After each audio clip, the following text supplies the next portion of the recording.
जगतनाथ है सोमनाथ। सोमनाथ महादेव जगत माँ पहुँचे तारे समान, तारा चरणों माँ 14 ब्रह्मांड है जगत पिता सोमनाथ। हे उमापति है जगतनाथ है सोमनाथ। सोमनाथ महादेव जगत माँ पहुँचे तारे समान, तारा चरणों माँ 14 ब्रह्मांड है जगत पिता। ये है बाण गंगा। इसे बाण गंगा के नाम से जाना जाता है। सोमनाथ मंदिर से बाणगंगा का रास्ता 2 किलोमीटर है। किसी समय में बाणगंगा और बालका तीर्थ का जो रास्ता था वो जंगल का हुआ करता था।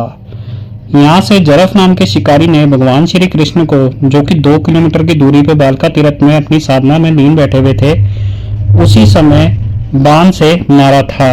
तभी इस स्थान का नाम बाणगंगा पड़ गया। So guys, welcome to our channel. जैसा कि आपने देख लिया, हमने सोमनाथ मंदिर के बड़े अच्छे से दर्शन किए हैं। उसके बाद अब हम आ गए हैं सोमनाथ के जो लोकल साइट सीन्स है वो देखने। नमस्ते, मैं कीर्ति ब्लॉगर मेरे चैनल में आपका स्वागत करती हूँ। आज हम आए महादेव जी के 12 ज्योतिर्लिंग में से सर्वप्रथम ज्योतिर्लिंग सोमनाथ ज्योतिर्लिंग पे। सो गाइस, हम हैं सोमनाथ गुजरात में और अब हमने मंगवाया है गुजरात का काठियावाड़ी खाना, जिसमें है जलेबी, फाफड़ा, ये पालक के पकोड़े बता रहे हैं वो, ये मिर्च जो फ्राई वाली रहती है, ढोकला और कड़ी। ये हमें पड़ा है 150 रुपीज में। बेसन की कड़ी है ये सारी चीजें बेसन की हैं, खाली जलेबी को छोड़ के। तो आप टेस्ट करते हैं। गुजरात आए और ये रजवाड़ा, जो ये गुजराती खाना होता है वो नहीं खाया तो क्या खाया? काठियावाड़ी कुछ भी नहीं खाया। आप भी खाइए, आप शांत के बैठे हुए, आप भी खाइए। सो गाइस, हम इधर आ रहे थे, हमें हमारे सब्सक्राइबर मिल चुके हैं लेकिन जो ये यहीं के भैया है, ऑटो हमने इन्हीं का किया है, ठीक है। तो जो भी कभी कोई गुजरात में आए, नंदी होटल के सामने इनका ऑटो चलता है और लोकल यहाँ पे ऑटो का काम करते हैं। तो नंबर और वो मैं आपका लिंक में डाल दूंगा। बाकी आप कुछ कहना चाहोगे हमारे यूट्यूब फैमिली के लिए? जो गाइस, आपको कभी भी यहाँ सोमनाथ मंदिर पे आना हो, ये अपना ऑटो है, मेरा नंबर तुमको यहाँ मिलेगा, आके मेरे कांटेक्ट करना, अच्छा सर्विस देंगे, अच्छे से घुमाएंगे। शुक्रिया, धन्यवाद। जो भी इनके लोकल साइट्स होते हैं और एक अदर पार्ट में जो इनका अलग से रूट जाता है, उसमें भी 3 पॉइंट्स होते हैं, वो हम आपको उसमें डिस्क्रिप्शन में वो कर देंगे मेंशन। तो आपका इनका नंबर भी वो कर देंगे मेंशन। बाकी इनको प्लीज सपोर्ट करिए। और अगर आपके पास कोई कार्ड है तो आप वो भी दे सकते हैं। नहीं, वो मेरा खुद का कार्ड नहीं है, यहाँ का सबका वो है। नंबर कर देंगे भैया का, बड़ा स्वीट नेचर है, बड़ा ढंग से ट्रीट करा इन्होंने। Thank you so much. जय मां, जय सोमनाथ। जैसा कि आपने देख लिया, हमने सोमनाथ मंदिर के बड़े अच्छे से दर्शन किए हैं। उसके बाद अब हम आ गए हैं सोमनाथ के जो लोकल साइट सीन्स है वो देखने। तो सबसे पहला जो हमारा पॉइंट आया है वो है गीता मंदिर। आप देख सकते हो। अब हम गीता मंदिर में चलते हैं और आपको अंदर के दर्शन कराते हैं। और ये साथ में ही आप देख सकते हैं समंदर है ये पूरा। ये आगे जाके बड़ा है, इधर से थोड़ा छोटा दिख रहा होगा आपको। यही और क्या उतारेगी, चला गया। ये देखो इसकी पार्किंग कितनी बढ़िया है गीता मंदिर की। पूरा व्यू दिखाइए हमारी यूट्यूब फैमिली को। अब हम चलते हैं गीता मंदिर के अंदर। सो गाइस, अब हम आ चुके हैं गीता मंदिर। अब गीता मंदिर में चलते हैं और आपको दिखाते हैं। वैसे ही गीता मंदिर की पूजा विधि भी लिखी हुई है। सबसे महंगी जो है ये 1,71,000 की श्री विष्णुनोयान त्रिदिवसीय होमोत्सव। इतनी महंगी ये वाली गीता मंदिर पूजा विधि है। तो अब गीता मंदिर चलते हैं और आपको वो दिखाते हैं। जय हो।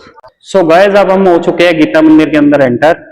ये जो मंदिर है, ये इस चीज को, गीता मंदिर जो है वो इस चीज को दर्शाता है, जो गीता के 18 उपदेश है, ये 18 उपदेश को जताता है। जैसे कि आप देख सकते हो इन पिलरों पे ये पूरे 18 वो है उपदेश लिखे हुए। 4 स्तंभों पे आप देख सकते हैं। यहाँ से आप स्टार्ट करोगे और यहाँ से आप एंड करोगे ऐसे, तो 18 है ये टोटल। इन स्तंभों में 18 उपदेश लिखे हुए हैं जो भगवत गीता से हैं। और हमने यहाँ पे सारे गीता के उपदेश देखे और बाद में हमने दर्शन करे, हमारे हरि के श्री कृष्ण के दर्शन करे हमने और बोला जय श्री कृष्णा, जय श्री कृष्णा। गीता मंदिर के बाहर हम आए तो हमने देखा कि यहाँ पे समुद्र था और यहाँ पे डक्स भी थी और फिशेस भी थी और हमने गीता मंदिर के दर्शन करे। तो दूसरा मुख्य स्थान है पांडवों की गुफा। जैसा कि आप देख सकते हो कितनी प्राचीन गुफा है ये, और आपको हम बहुत ही अंदर ओल्ड सी लग रही है। आप थोड़ा सा अंदर आके देखिए, करिए, मोटे जी। की जो अंदर है वो पानी पानी है यार, बस पानी। इसके आगे हम जाएंगे नहीं, यहीं से दिखाइए। नहीं नहीं, पानी मुझे ऐसा लग रहा है ये हम नहीं। अब सूर्य कुंड के पास ही यहाँ पे सीढ़ियों से नीचे उतरने के बाद ये है 5 पांडवों की गुफा, तो अब हम आपको वो भी दिखाएंगे। तो अब हम आ चुके हैं 5 पांडवों की गुफा, जो है सिद्धनाथ महादेव जी का टेम्पल। इसके अंदर ही गुफा के अंदर जाना पड़ेगा, लोग गुफा की लाइन में। अब हम आए तीसरे मुख्य स्थल पर, ये है त्रिवेणी संगम। हिरण, कपिला और सरस्वती। आप देखोगे भारत में धीरे धीरे सरस्वती नदी जो है वो लुप्त होती जा रही है, परंतु यहाँ पर अगर आप देखोगे तो तीनों नदियों का संगम दिखेगा। तो आप चलते हैं और आपको त्रिवेणी संगम दिखाएंगे, हिरण, कपिला और सरस्वती नदी का संगम। ये वह स्थान है, आप देख सकते हो त्रिवेणी संगम, और यहाँ पे आरती भी होती है। ये सारी चीजें दिखाई गई और आप इधर देखिए। यहाँ जाकर मैंने अपने ऊपर त्रिवेणी संगम का जल छिड़का और यहाँ पे आप देख सकते हो बर्ड से यहाँ पर जो है त्रिवेणी संगम बोट में बैठ के दिखाया जाता है, जिसका पर पर्सन चार्जेस रहने वाला है 100 रुपीज। तो हाँ, आप बोट देख सकते हो, एक एक करके सबको बोट में बिठाया जा रहा है और इसके प्राइस रहने वाले 100 रुपीज पर पर्सन, जो त्रिवेणी संगम में दिखाते हैं कपिला, हिरण और सरस्वती का संगम। अब है चौथे मुख्य स्थल विनेश्वर महादेव जी का मंदिर। विनेश्वर महादेव जी के मंदिर की जो कथा है वो कुछ इस अनुसार है कि जब मुगल साम्राज्य में जब सैनिकों ने हमला करा तो विनेश्वर माता को महादेव जी ने अपने अंदर समा दिया था। तो इस मंदिर का ये मान्यता है कि आज भी उस शिवलिंग में जो माता की चोटी है वो दिखाई देती है। यही इस मंदिर की खासियत है और कहानी भी। वो शिव जी को बहुत मानती थी, तो उन्होंने कहा कि मुझे अपनी शरण में ले लो। 1024 की उसकी कहानी है। यहाँ पे वाजा ठाकुर नाम का राजा रहता था, उसकी एक बेटी थी वेणु नाम की। ये रोज सवेरे इधर पूजा करने के लिए आती थी और 1024 में मोहम्मद गजनवी आए सोमनाथ लूटने के लिए। तो उसके सैनिकों को मालूम पड़ा है कि इधर तो कोई लड़की आती है, तो वो लोग लड़की के पीछे पीछे इधर आए। वो लड़की को मालूम पड़ा कि मेरे पीछे कोई आ रहा है। उसने आकर बाबा से प्रार्थना की है कि बाबा मेरी रक्षा करो। ये शिवलिंग के बीच में उभा निशान है, वहीं से शिवलिंग के 2 भाग हो जाता है और अंदर से आवाज आता है कि वेणु तुम उसके अंदर बैठ जाओ। वेणु आसन लगा के बैठ जाती है। पीछे के भाग में बाल है वो रह जाते हैं। जैसे ही सैनिक लोग अंदर आते हैं तो कहते हैं तो कोई दूसरा रास्ता नहीं है, तो लड़की किधर जाएंगी। वो लोग लड़की को ढूंढने लगते हैं तो पीछे के भाग में बाल दिख गए। वो लोग बाल खींचने जाते हैं तो बाल पूरा पत्थर में बदल जाता है। उसके पास कुवाड़ी और भाला तलवार था, उसी से शिवलिंग को काटने लगे।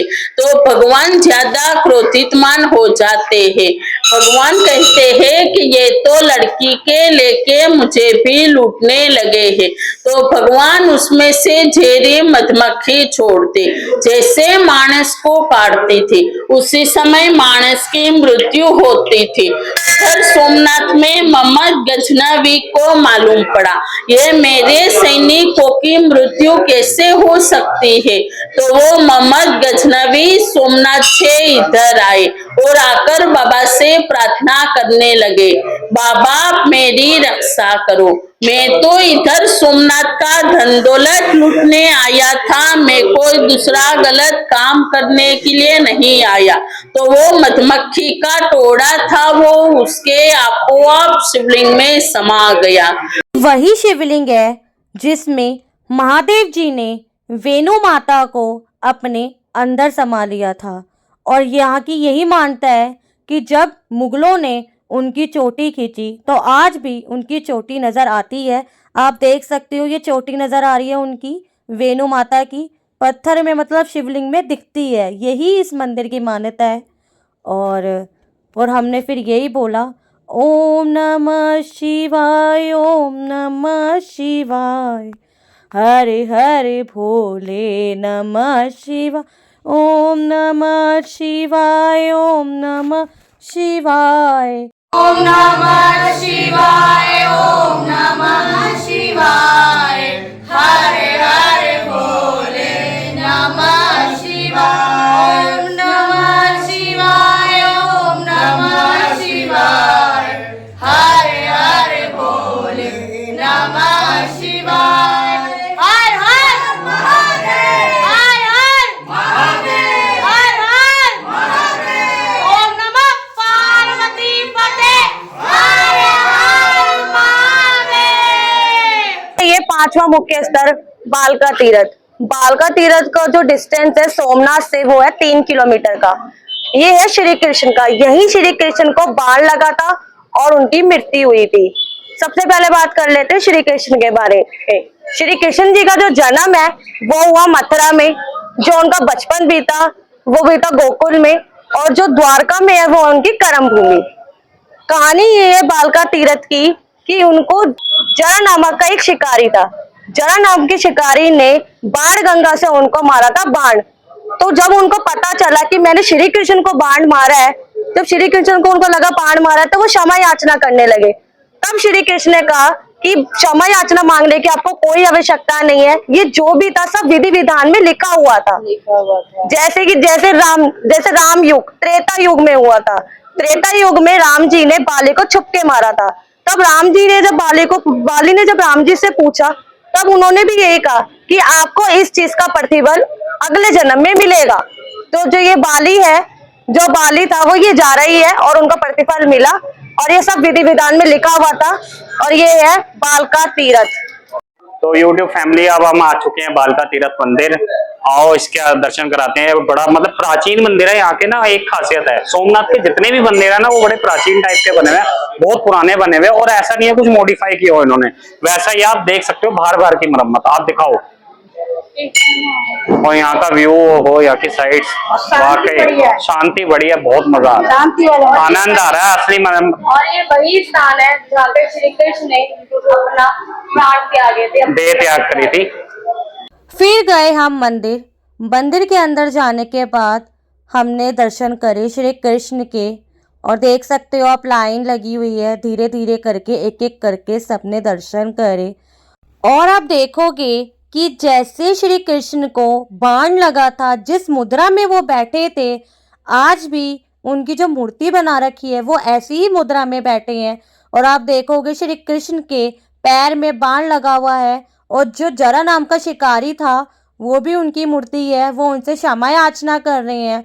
और ये वृक्ष भी जो है काफी प्राचीन है, और ये उसी समय का वृक्ष है। शंकर ओ भोले उमापति महादेव, शंकर शिव भोले उमापति महादेव, पालनहार परमेश्वर विश्व रूप महादेव, पालनहारा परमेश्वर विश्व रूप महादेव। ये है बाण गंगा। इसे बाण गंगा के नाम से जाना जाता है। सोमनाथ मंदिर से बाण गंगा की जो दूरी है वो है 2 किलोमीटर की। तो इसका इतिहास कुछ इस तरह से है कि जो बाण गंगा और जो बालका तीरथ को जो रास्ता था पहले के समय में जंगल का हुआ करता था, तथा जरा नाम के शिकारी ने भगवान श्री कृष्ण को यहीं से जो 2 किलोमीटर की दूरी पर बालका तीरथ बना हुआ है, और भगवान श्री कृष्ण वहीं तप पर बैठे थे, उनको बाण मारा था। इसलिए इस स्थान का नाम बाण गंगा पड़ा, क्योंकि श्री कृष्ण को जरा नाम के शिकारी ने यहीं से बाण मारा था। और जब से आज तक का समय है, सब इस स्थान को बाण गंगा के नाम से जाना जाता है। और यहाँ 3 शिवलिंग बने हुए हैं। समुद्र जो है वो महादेव जी का खुद जल अभिषेक करते हैं। अब हम आए बाण गंगा में, और आप अपनी शॉप का नाम बताइए। शॉप का नाम है सिद्धि विनायक। सिद्धि विनायक शॉप, शीशल। ये हमारे वहाँ शीप वाला मोती भी लगा है, वो भी ताजा जिंदा। ये कह रहे हैं ये जिंदा शीप है, इसी में से मोती फाड़ेंगे और निकालेंगे। एक दिखाना, जूम करके दिखाना। तुम्हारे बाप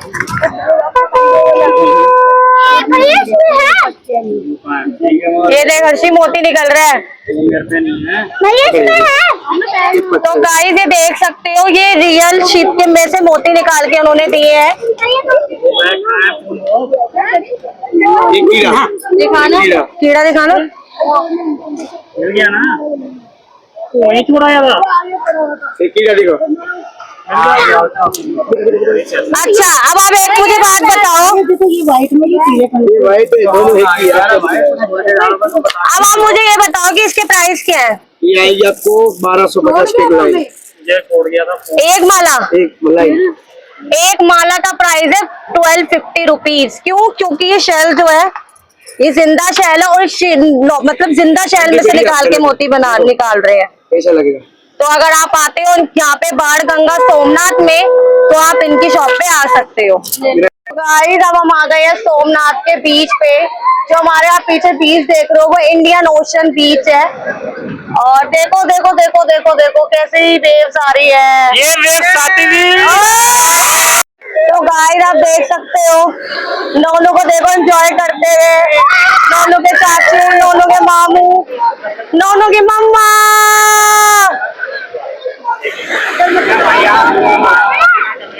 और यहाँ आप देख सकते हो, यहाँ पे कैमल राइड और हॉर्स राइड भी होती है, जिनका मतलब किड्स के चार्जेस हैं वो 50 रुपीज और जो अडल्ट हैं उनके 100 रुपीज पर पर्सन रहने वाला है।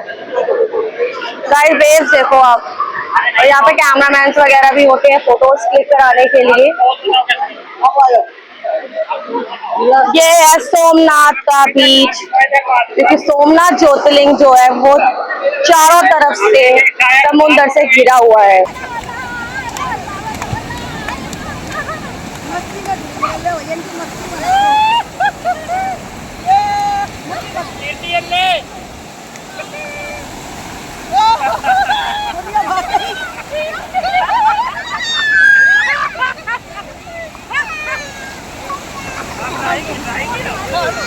खड़ी होकर बैठे हैं, कोई नहीं।